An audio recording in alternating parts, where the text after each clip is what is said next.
Hi, friends, and I guess welcome back. Um, it's late here, but I didn't feel I could move forward um, with the day without doing something on the six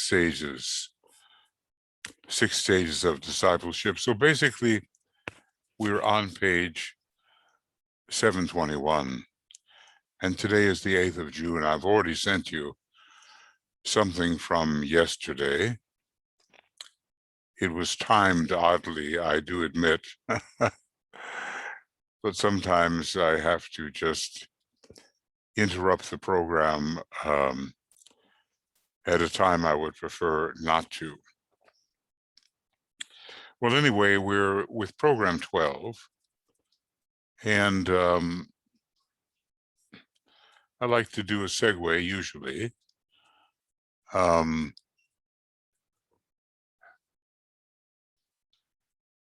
So we have the idea that the energy of the avatar can be stepped down if there is enough of the will to love with the fiery essence.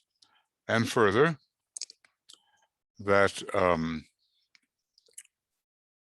the avatar and those who are working with him and under his influence, that is, of course, the masters of the wisdom, and maybe we can say also that the avatar of synthesis, the spirit of peace, the one we know as the Buddha, they are working with him as well in a highly supportive manner. So they can be provided with a group, a very necessary group for entrance into the new age. And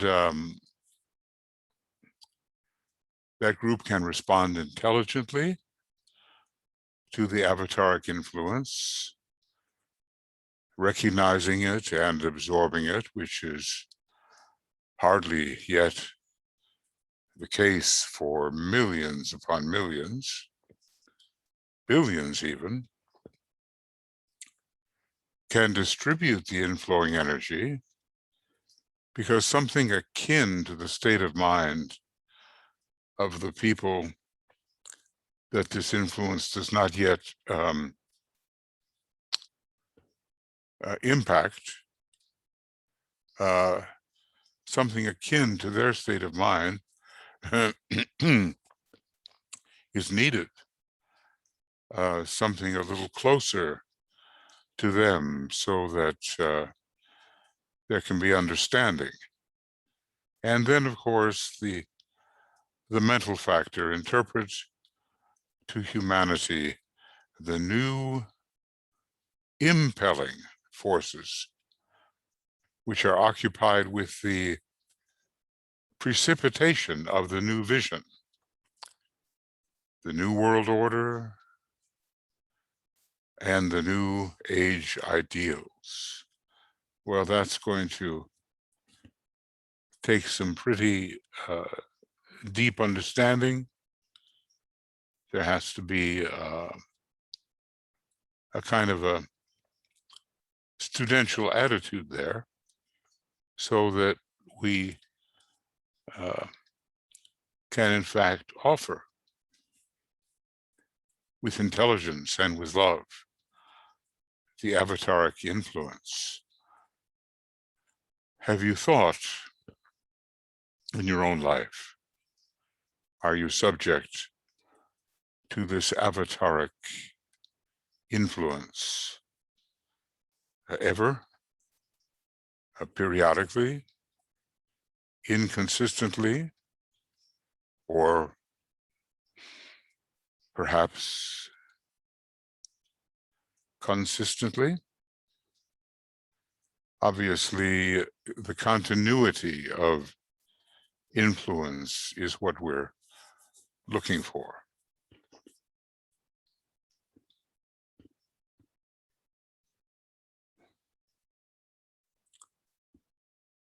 Think of it, the Christ.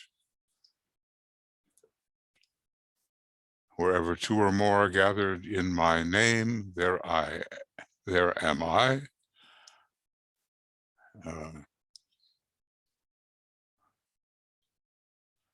And Lord Maitreya, you know, be with us.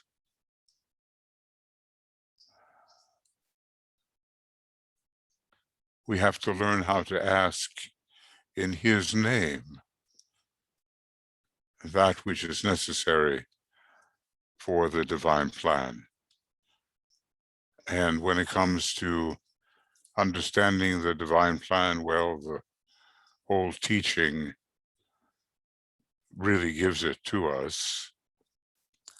But I would recommend in Discipleship Volume 2, the 4th meditation, which shows us how to think about with understanding about the divine plan. And also about Shambhala, and also about our particular role within the divine plan. Each one of us, if we are a true aspirant, and hence a disciple, is preparing for an initiation and is preparing for a better, more efficient mode of service.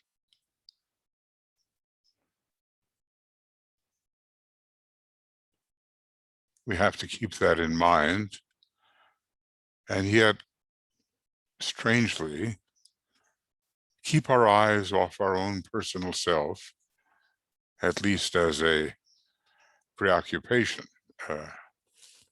Every good instrumentalist knows that he has to keep his instrument in shape, and there's a lot of fiddling around with the instrument to make sure it's ready to respond to the player. Well, we can be like that, but we cannot identify as the instrument. That's the old way. And just millions and millions, even billions of people are still identifying as the instruments. Well, moving on here, we're looking at program number 12 in the Six Stages D Discipleship video commentary.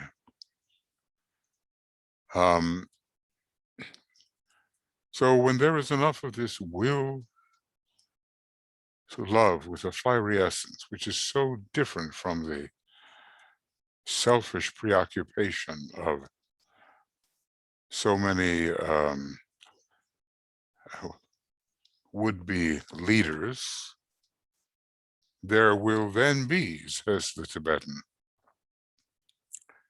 many Chelas in the light, and on the other graded steps of discipleship, accepted on the thread, in the aura, in the heart, and even the blending of the lights, because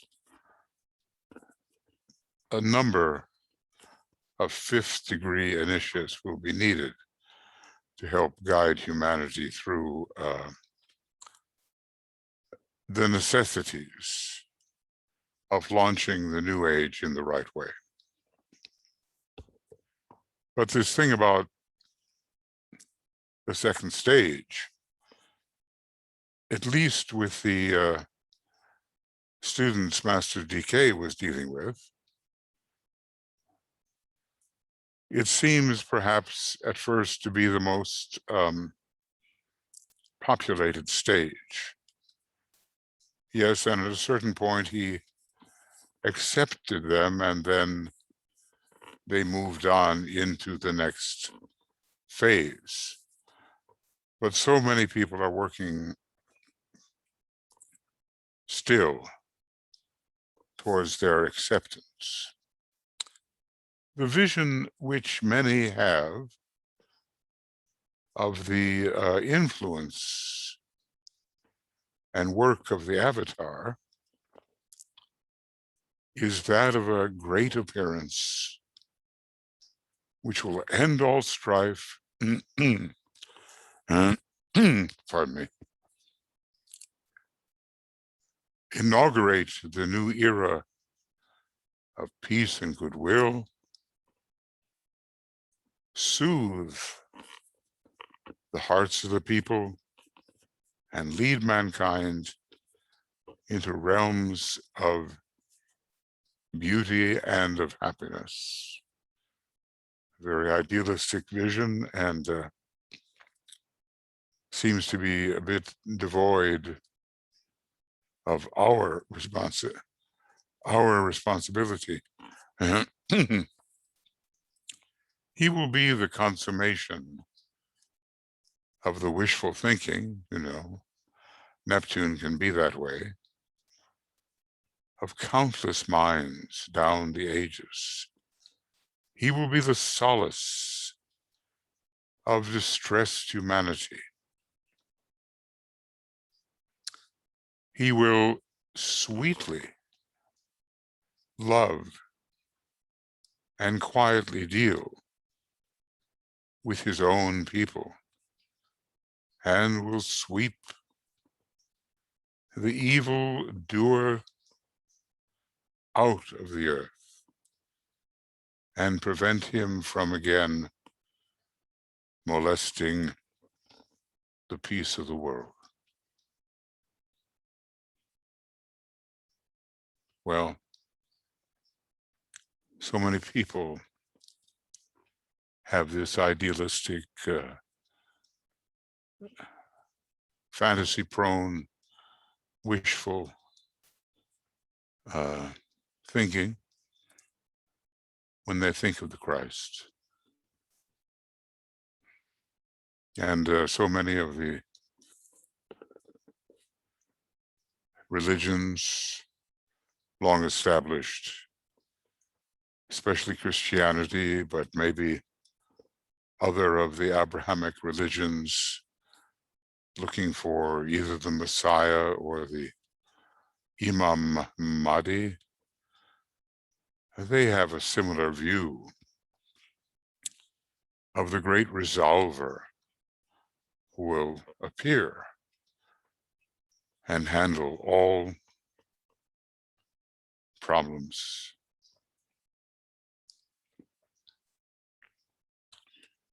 So do we have this kind of view? Is that who the Christ will be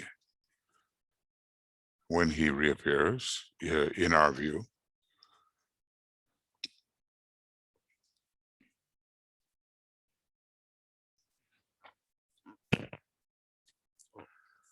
Or will he rather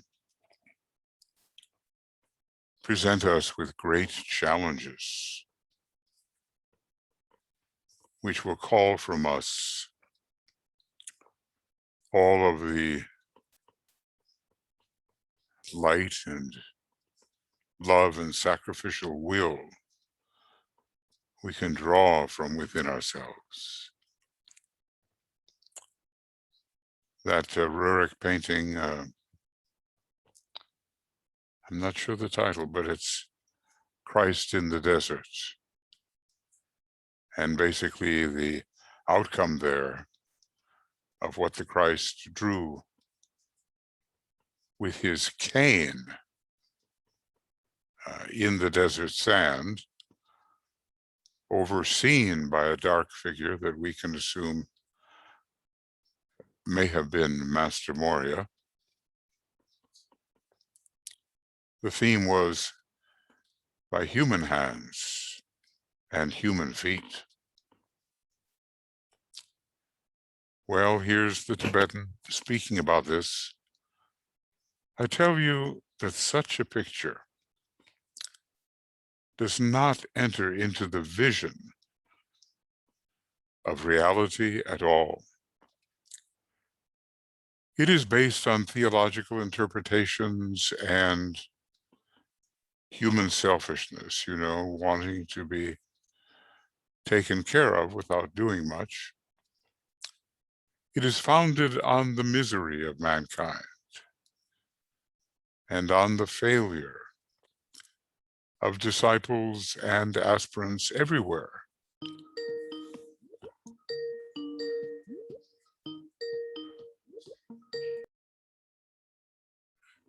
Hi, I had a little call there from Tuya. I don't know if it showed up on the screen, but maybe it did. Anyway, it's this idealistic view where we, the beneficiaries of the Christ's reappearance, seem to lack all responsibility for our own improvement, is not real.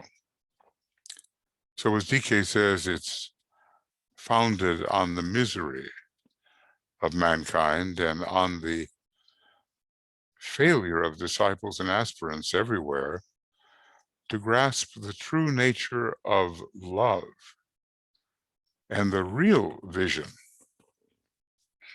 of the hierarchical plan. So let's really keep that in mind when the Christ reappears. The demand upon us will be greater, perhaps, than we can fathom. And it will not be with sense of relief that finally he's arrived to take care of everything, including our personal selves. No. Something different is to be expected, and so it's a bit of a harder sell, as it were, than the usual wishful thinking that accompanies Orthodox Christianity, Orthodox religion.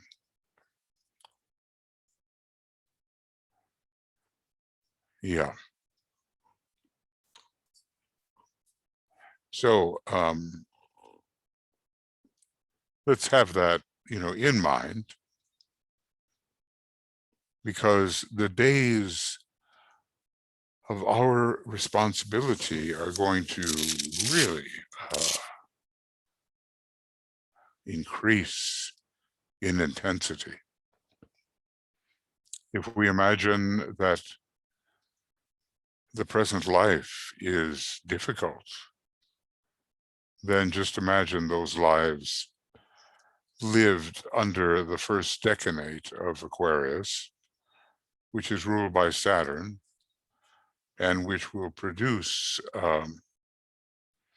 difficulty as we reckon with the group process and what is necessary in that process for progress. About 720 years of it, if we divide the age of Aquarius into the decanates of Saturn, Mercury, and Venus, and the approximate duration being 2,160 years. So basically he's saying we're not grasping the nature of true love, which is not self-seeking, and which is revelatory, and which further offers us the opportunity to sacrifice. So he goes on, it is the fire of love which he will bring. Do we even know what that really means? It is the fire of love that he will bring. It is the message of the purificatory fire which he will sound.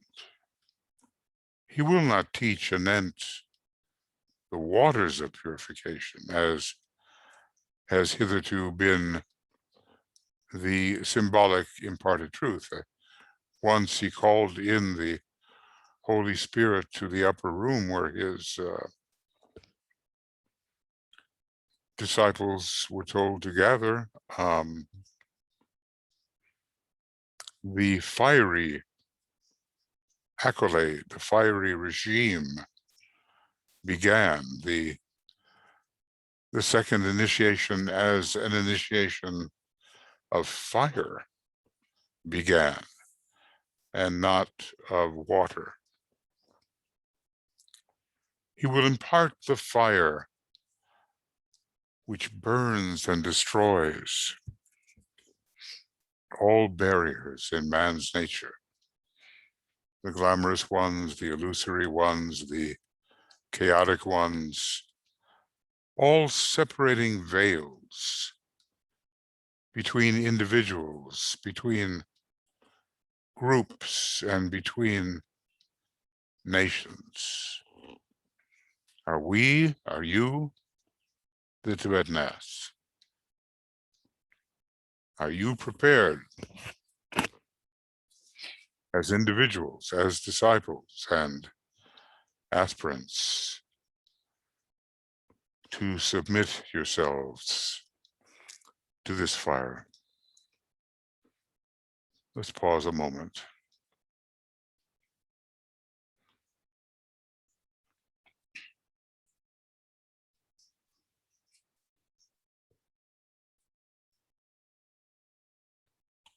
Because it will be perhaps like nothing we have experienced before.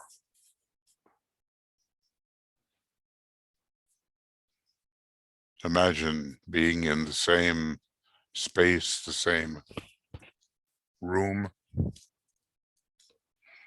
the presence of the Christ, and he advises, and not only advises, but conveys to you via his energy what must be done. And the Tibetan wisely doesn't tell us yes or no. He just asks us if we are prepared as individuals and disciples and aspirants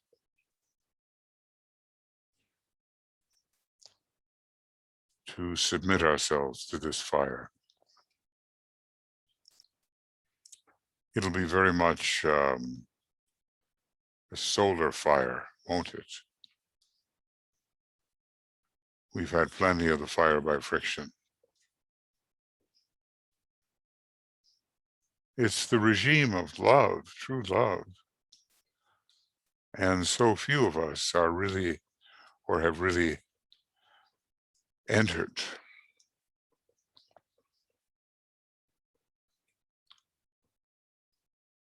into this second fire.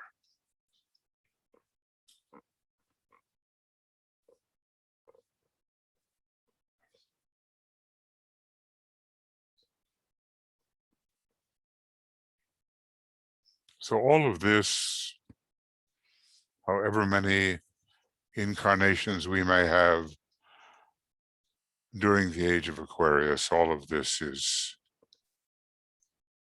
coming up for us.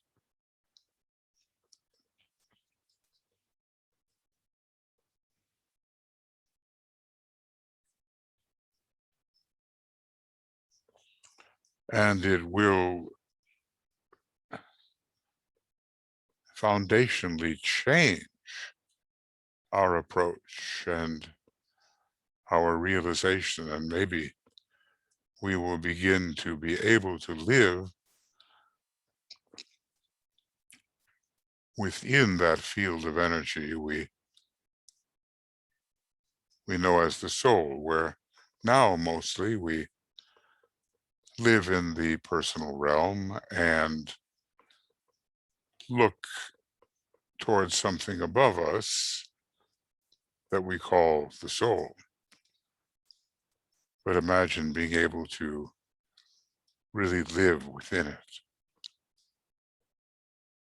and to find our greater identity as the soul. So this is the destructive power burning away all those barriers. And if we're honest with ourselves, I'm sure we will find the barriers.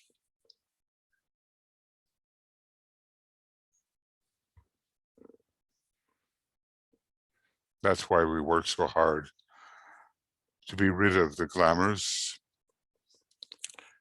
and those such concrete illusions which are not descriptive of the world of the soul at all. But the Christ will be a tremendous help to all of humanity. And this period will last more than 2,000 years. And from this state, more than almost 2,300 years. So at least we, thanks to the ministrations of Master DK, have some idea about what is coming. We'll still be surprised, I'm sure. And there are so many errors into which humanity can still fall. Some of the old Atlantean abuses are rising again, and this I'm thinking of putting together the genetic material of man and animal.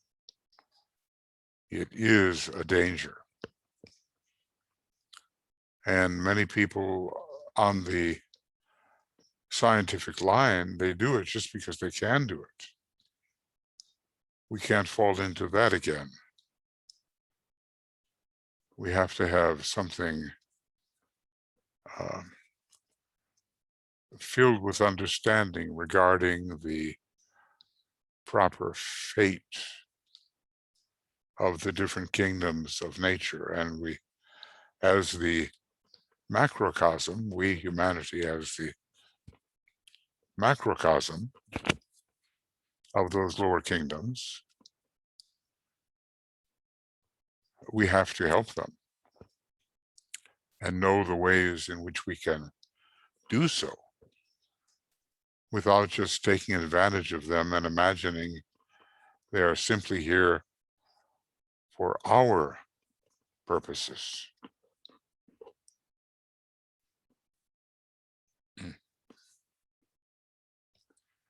When a man becomes a Chela in the light, certain developments take place which enable him to see the vision more clearly than the little Chela, and to know what he must do. For the light ever reveals, and of course it's love that is the great revealer of the light. So see the vision more clearly. That's the idea, and I'm sure that many of us, as we study Master DK, we have that sense that indeed we do now see the vision more clearly. That's been the great advantage of our association with this wonderful teaching master, teaching healing, and so diverse in his abilities. So light reveals what he must do. And what are these, what's the vision here? What happens to the aspirant? Having passed, of course, the first initiation in almost all cases. As I said, there was one special case, but we cannot make the general out of that speciality. There was the disciple LTSK who basically became an accepted disciple, even without having taken the first initiation. But in general, there is, for the Chela in the light, the experience of the first initiation behind him. So number one, the aspirant makes a transition in consciousness from the astral plane to the mental plane. So Master DK, being such a mental master in a way, not exclusively so, is helping through his very clear mental presentations. People make that transition from the astral to the mental plane. And in effecting this, the server helping Chela gives definite aid and guidance. Now, it may be that in the hours of waking, the Chela in the light is not aware of the guidance that he is receiving from what did it say, the senior helping Chela. I'm a little far from the screen.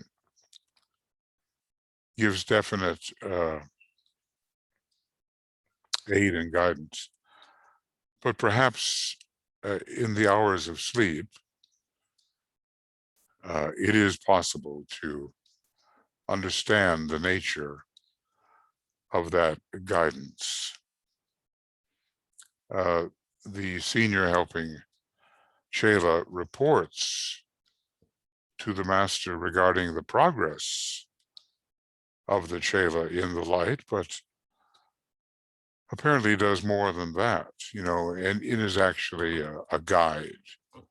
And what we have understood is that Alice Bailey was a Chela in the light when DK was the senior helping Chela, whenever that may have occurred. One source says it occurred in China, but we have to hold all these things in suspension until we know better.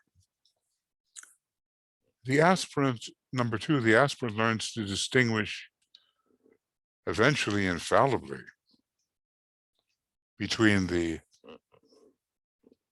pairs of opposites. And what have we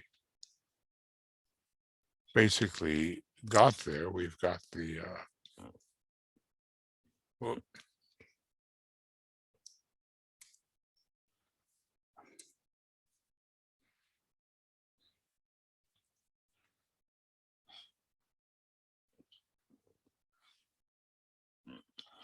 let's see here.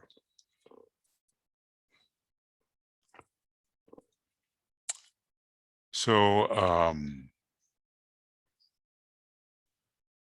trying to get that into kind of a bit of a purple.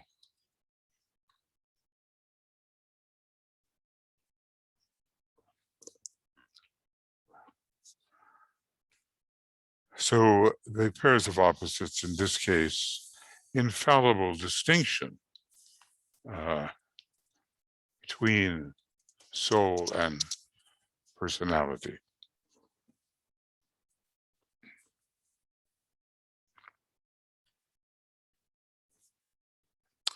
And then number 3,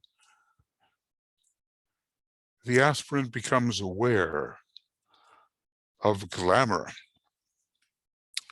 as something from which he must eventually free himself and aid in freeing the world. So maybe the little Chela is not so aware of glamour, but the light cast by the senior helping disciple will help to throw that light upon the glamours that may be afflicting the individual Chela in the light. And later it seems that the master, as he did with his letters, pointed out still other glamours to which the Chela in the light had to attend. So, okay, during this phase of Chela in the light, what is revealed? Transition in consciousness between the astral and the mental plane.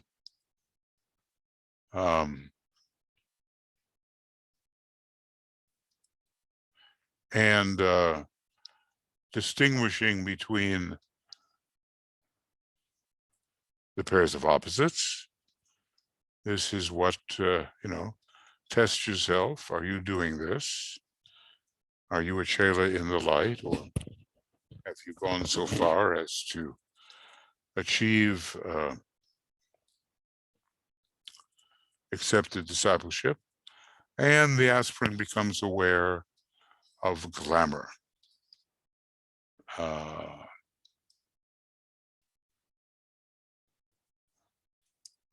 From which he must free himself and eventually free the world. Yeah.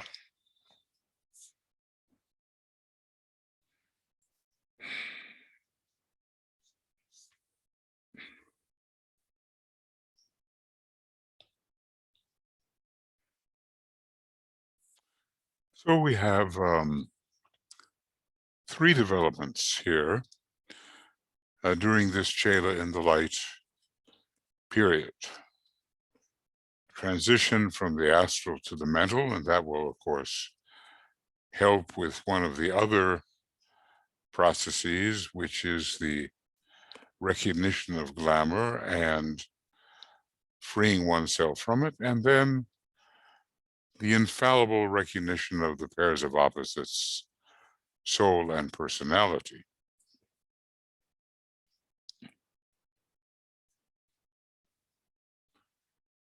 These 3 stages have been dealt with in a book of rules. Amazing how many guides there are to what apparently DK is presenting to us as something new to us.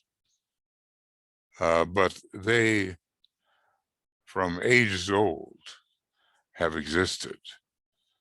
Maybe, we might say in the libraries of Shambhala. So these three stages have been dealt with in a book of rules for disciples on the probationary path, that is, before being accepted as an accepted disciple. The rule can be roughly translated into modern English as follows. So we see how DK's mind works, and he takes us a bit back into the old commentary, which he has simplified for us. The one upon the way leaps forward, leaving the world of fluid life, astral plane, and makes the great transition and leaves the watery way behind. We all must separate ourselves from victimization by the astral forces. He walks upon the water. Sounds very Capricorn, the one who crosses the water. And it reminds us of the Christ demonstrating during the storm his walking upon the water, demonstrating that to his disciples who were in a boat. He walks upon the water and is not submerged therein. A Chela with a light leads him by the hand from light into a greater light, capital L. So this is the transition from the astral to the mental plane. This is the transition, it says, upon the lesser way, preparing for a higher. And another old commentary section. The one upon the way becomes aware of this and that. I suppose this is what is immediately before him, and that is the soul nature out of which it came. Here we have the pairs of opposites. The poles appear, and this does appear within the second tier of petals. This begins to happen. The two attract his daily life, and that's the agony of it, back and forth. First one, then the other. Behind this, betwixt the two, he moves. A transformation must be wrought. The two become as one. This, I suppose, we could call soul infusion. A step towards unity takes place. Between the two, he forward steps. A Chela in the light, capital L here, throws light on either side, and thus the little one, who is the Chela in the light, can walk. Naturally, he's going to want to emphasize as much as possible the higher of the pairs of opposites. This is a transformation upon the dual way, leading into the way. The way will be the true path of initiation, and that word way has a lot to do with the way of higher evolution eventually. And then the third, the one upon the way gazes around and sees life as through a haze. It reminds us of Paul telling us we now see as through a glass darkly, but we will before long see face to face. The fogs and mists of glamour rest upon the valleys and the hills of life. And these fogs and mists, he must dispel. He must transmute them through the burning rays of the radiant sun, which is, now the soul that he is tending to identify as, because he has distinguished between the pairs of opposites. A Chela in the light directs the burning, fiery light, which dissipates the enervating fog. It robs us of our energy and our vitality. Enervation. The nerves cannot conduct the vitalizing prana when we are trapped in glamour.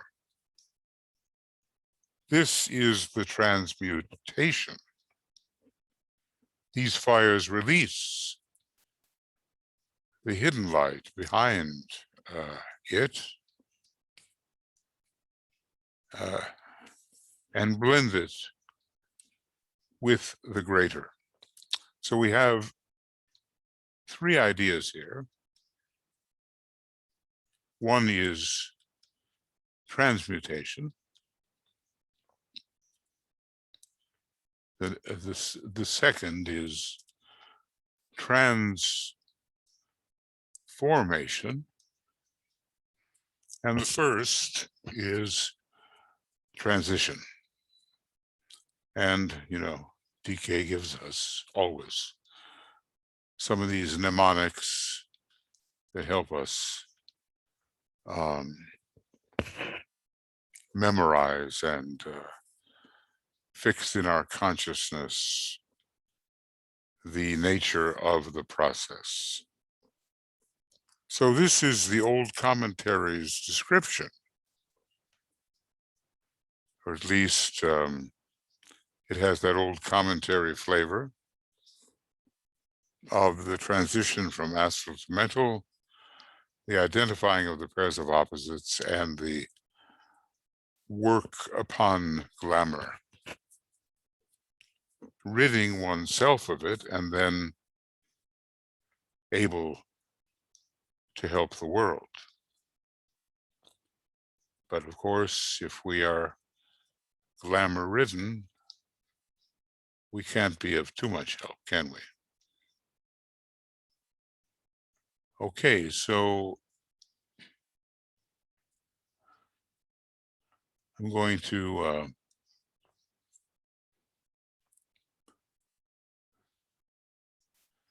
from this book of rules to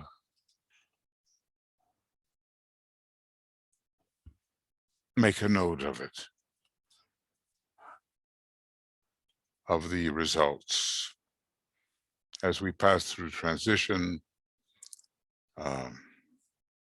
transformation, and transmutation. Those words are in a certain order here, but they are not always found in that particular order. Oftentimes it's transmutation, transformation, and transfiguration, followed by translation. Okay.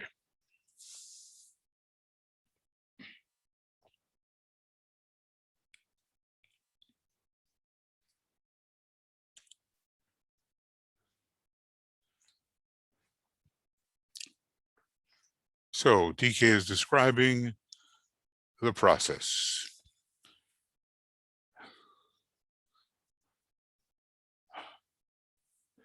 It is therefore under the guidance of a Chela, who is far more advanced than the Chela in the light, though not yet adept. So, it kind of suggests that this guiding Chela must at least be within the aura, must have at least taken, it seems, the third initiation. So anyway, far more advanced than the Chela in the light, though not yet a master, not yet adept, and that the first lessons in these processes are learned. The first three lessons. First lessons are the three processes. Well, ask yourself, are you learning these particular lessons at this time? Rising out of emotion into mind, distinguishing between soul and personality, and finally, cleaning up the glamour that you may discover in your life. So the first lessons are here learned. Whilst this is going on, the aspirant remains unaware of the master's interest in him. The master is receiving regular reports based on certain charts, maybe some of those astrological charts at which DK hints would be found here. The master is receiving regular reports from the senior disciple, who has the neophyte in charge. I mean, when you are a Chela in the light, you are still very much a neophyte. It is in this way that many hierarchical relationships are established.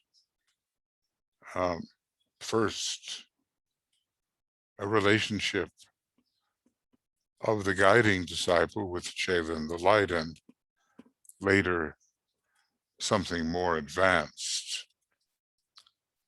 When they are once established through work in the ashram of a master and not focused upon the physical plane, they are persistent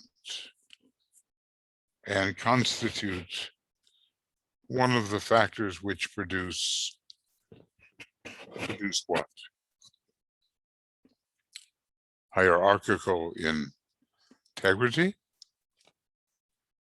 and eventual close relationship between humanity and the hierarchy. So it seems to begin with the stage of the Chela in the light. Okay.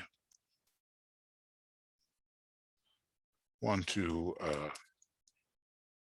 emphasize this. And the aspirant remains unaware. Well, the master has always, for the sake of the future, to be looking for co-workers, those that he can weld into a group which is an instrument of his intentions. And no doubt,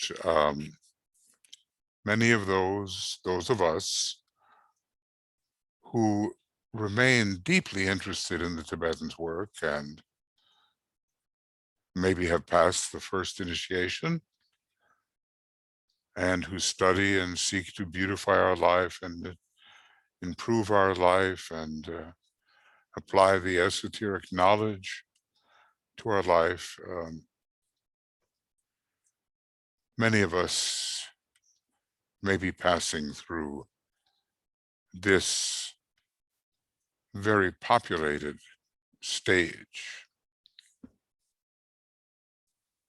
So the guidance is at least, I think, under the initiate of the third degree, at least that, I would say.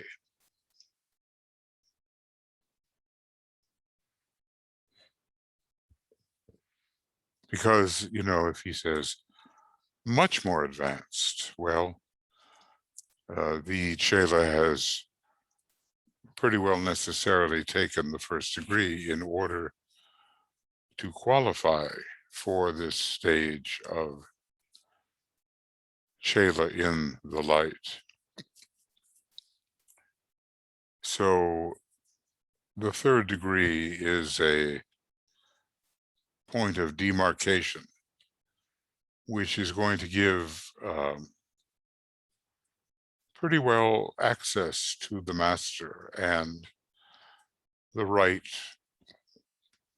as we have learned, to set up an interview with the master, at which time reports can be made. And no doubt we have been, many of us, reported upon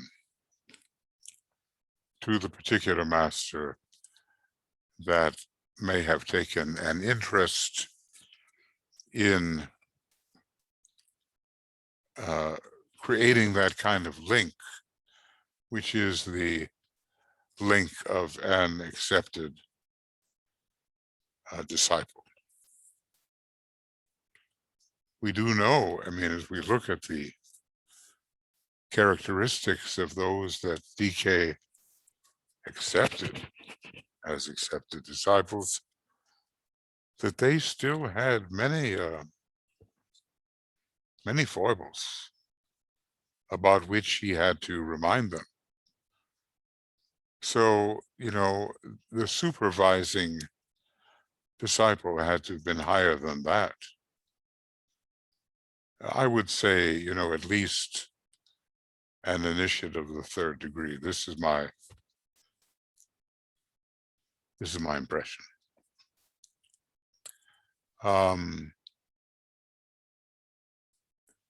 Now, it's getting late, and we're getting to the point where even though a lot of ground has not been covered, I probably will have to put this, draw this program to a close.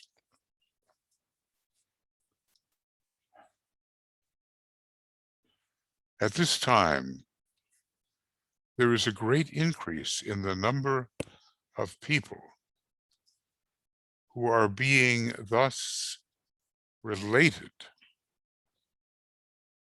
to the master. And the senior disciples of all the masters who take Chelas are exceedingly busy with the training of aspirants, as well as with the work entailed by the gravity of the group crisis.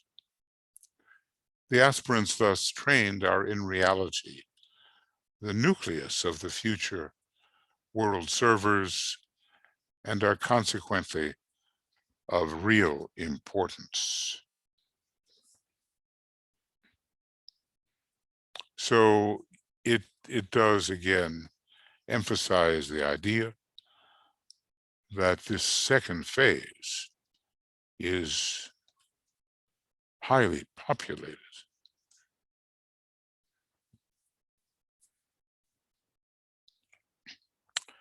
The task of those thus engaged falls into three categories as the senior disciples and initiates are thus occupied. That's a new, actually, part of a sentence. As the senior disciples and initiates are thus occupied, they are themselves learning much, and these categories work out as follows. Okay, well, I think, friends, that's going to be what I can do for right now.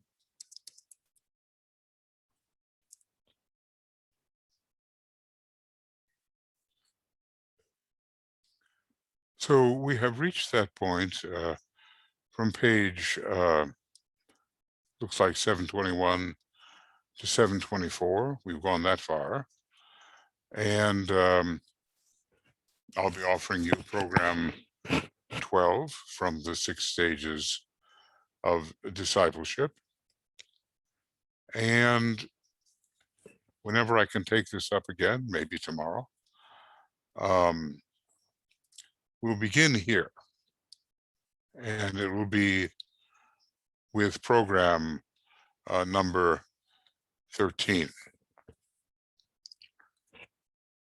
So the details pile upon details, and we understand more and more about the tremendous potential of this particular stage of discipleship, in which many moving towards accepted discipleship find themselves. Okay, lots of love from Tuya and myself and all the communications team. And we'll have BL will be posting this, and Harold will be posting it on our YouTube channel. And you should be able to pick it up if you've somehow missed it or you want to review some of the ideas. Okay. See you soon, and bye-bye.